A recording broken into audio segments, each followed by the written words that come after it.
நோக்கி வாருங்கள் வாருங்கள் போதனம் பண்ணுங்கள் என்றார்.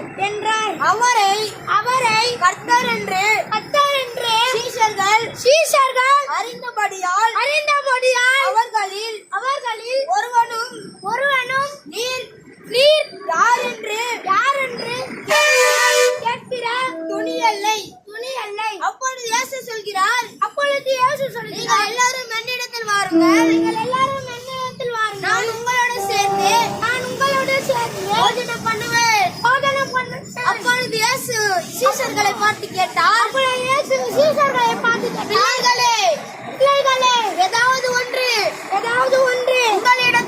உங்களிடத்தில் புசிக்க ஒன்று இருக்கிறதா?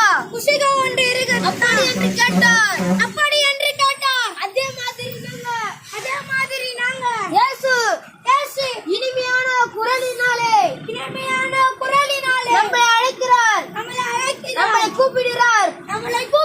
மனம் திரும்புங்கள். கடைசி காலம் பிரார்த்தனை ஏறெடுக்க போகிறோம். உங்களை நிறைய பேர் கைவிடலாம்.